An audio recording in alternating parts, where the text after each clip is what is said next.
With Boston winning championship number 18, the 2024 NBA offseason has officially begun. So let's talk draft. It has been beaten to death that this is not a very top-heavy class. I really like the depth, and I think we will find starters into the second round. But the guys that will be picked 1 through 5 would probably go 10 or lower in a normal class. But you can only draft the players that are available, so there's no use in harping on that over and over again. So I'm going to try to be positive and just talk about the good with these guys. There's still going to be surprises and disappointments just like any other year, so the show must go on. Let's get started.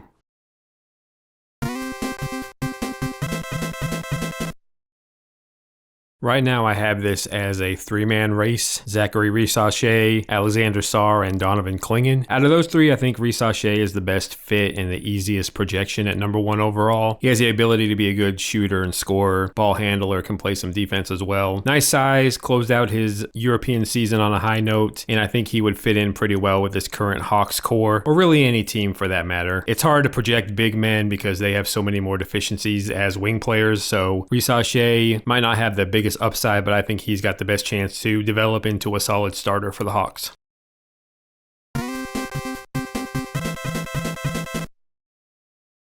I am tempted to put Donovan Clingan here, but I think it would just be trying too hard to move off of the 2 French guys who have been considered the top 2 players in this draft class for quite a while. So Washington is probably just going to sit back and draft whatever player the Hawks don't. That is Alex Sarr in this scenario. You can do a lot worse than a 7-footer who can block shots, run the floor, and rebound. They had a guy like that in Daniel Gafford, but gave him away to the Mavericks for pretty much nothing. So he's not the scorer or the shooter that you look for, but to have a foundational piece as far as a defender and a big man, that's something nice to build around for the Wizards.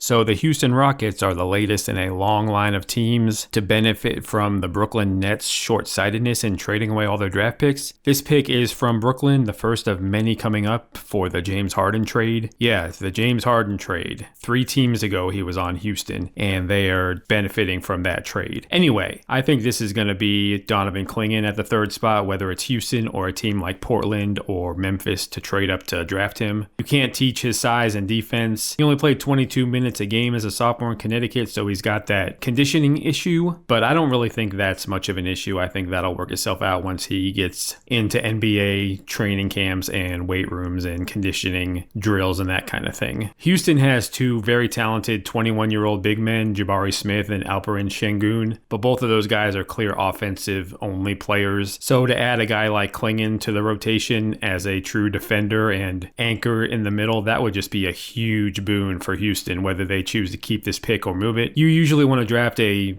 legitimate starter at 3rd overall, but this class is a little shallow, as we all know, so I think the 3 of those guys could work well in a rotation where each player plays 30 minutes or so. It would be a huge get for Houston.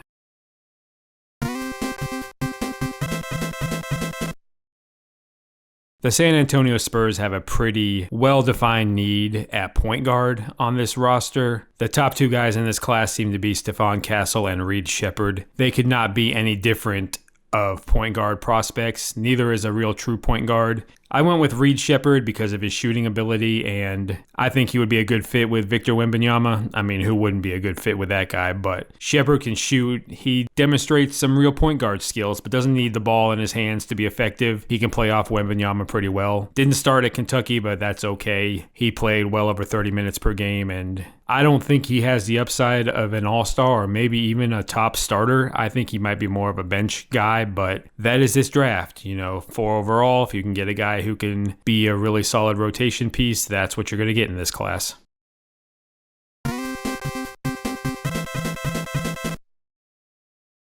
Detroit's reward for winning 14 games over an entire season is the 5th overall draft pick in a bad draft. That's just the way the lottery balls fall sometimes. I'm usually a big-time advocate of drafting the best player available, especially when you're a team as bad as Detroit, but they desperately need players who can shoot and score. So I'm going to go with Matas Buzelis here, who I don't think is the best player available, but he has good length and the ability to knock down three-point shots. He also could bulk up a little bit and play some small ball power forward. He's a good shot blocker and a decent rebounder, but Detroit is drafting him in hopes they get an 18 point per game scorer and a guy that can create and shoot, because this roster really needs a player like that.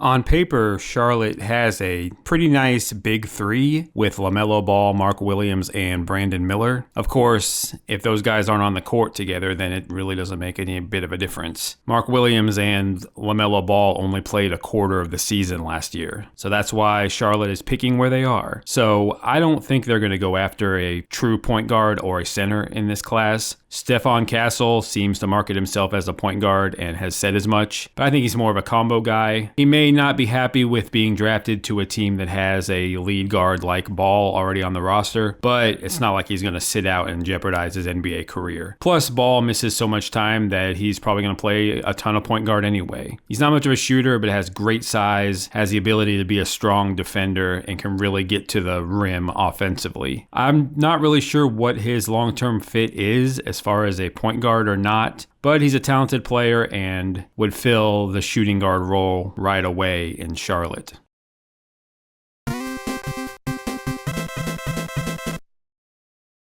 Cody Williams is probably the player I think will be picked higher than a lot of these mocks have him. He was thought of as a top 5 pick for most of the college basketball season, but simply didn't make much of a difference on the court for the Buffaloes, and he missed a lot of time. But his game is pretty NBA friendly as a slasher, scorer with the potential to be a good 3-point shooter. He's painfully thin right now and needs to gain a lot of strength, and his conditioning could stand to improve, but I think he's one of those players who could get in an NBA system and be a lot better as a pro than he was as a college player. The Trailblazers are really guard heavy right now, and they need a guy with some length who can step in and provide minutes at the forward positions. Williams has a lot of development ahead of him, but I think he could be a pretty good starting small forward or a small ball 4 at the NBA level.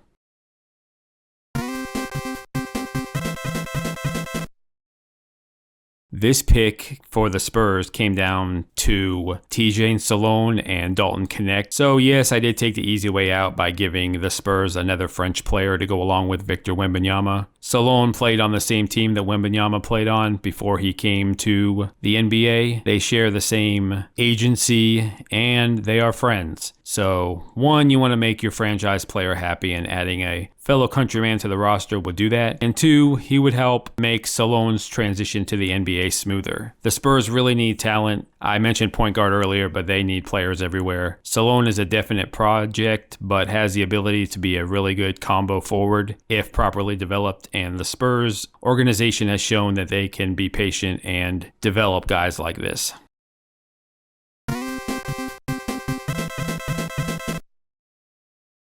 I am very high on Dalton Knecht. He is my pretty easy pick to be Rookie of the Year next year. He's ready to come in and put up some solid scoring totals right away. I would have no reservations about taking him 3rd overall, but I understand that drafting a 23-year-old, 5th-year senior in the top 5 is pretty much unheard of these days, and that might be too big of a reach even for a draft like this one. But for a team like Memphis, who really has aspirations of getting back into the playoffs pretty quickly, he's an easy fit. A good scorer, not just a Doug McDermott type 3-point shooter either. He's a good defender and a much better athlete than people assume when they look at him. I really like him. I think he's going to be a solid starter in the NBA and the Rookie of the Year. So this is more the range that he will probably be drafted, even though I'm a pretty big fan and have overrated his draft stock in the past.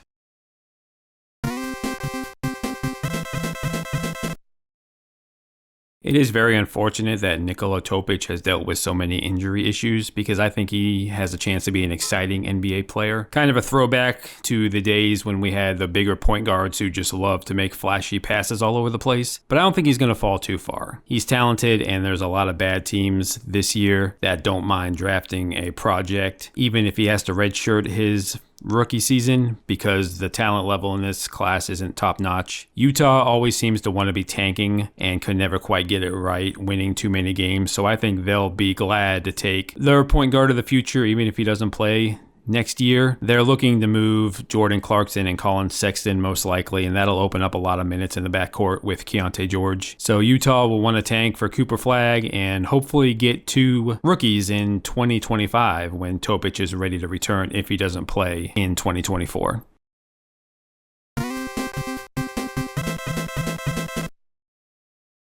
I really like Ron Holland. Unfortunately, I think he's kind of the poster child for why the G League Ignite was such a failure. It's hard to get a bunch of NBA draft hopefuls on the same team and expect them to fully buy into team ball when everybody's basically playing for draft stock. Holland is a very good glue guy. He can rebound, he can run the floor, he can play solid defense guarding multiple positions, can play both forward spots. Not a great shooter, and that has hurt his stock, but he's the type of guy who would have probably excelled if he was in a structured college program other than the Ignite. I think he's going to be a much better pro than he showed. The Bulls are going to look to re-sign DeMar DeRozan and march on towards winning another 38 to 40 games. Treadmill team if there ever was one. But I think Holland could work his way into being a starting power forward for a team that really hasn't had anybody at that position in many years.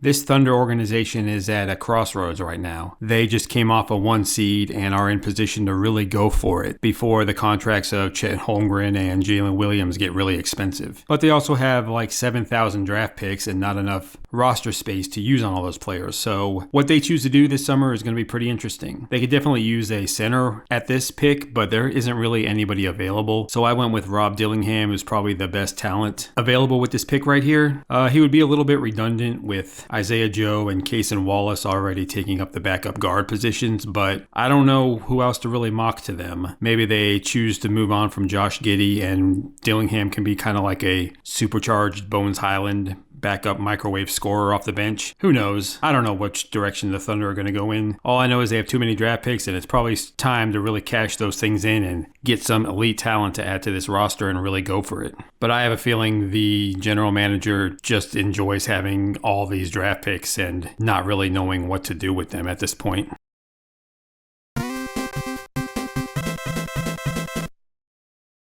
Sacramento may be set to lose Malik Monk, who was one of the better sixth men shooters in the NBA last year, and Kevin Huerter always seems to be on the trade block. Jared McCain may not be a starting quality guard in the NBA, but I like him as a backup to both guard positions. He can come in and really shoot the ball, provide instant scoring, and run the point part-time. So he could take over the Malik Monk role for the Kings.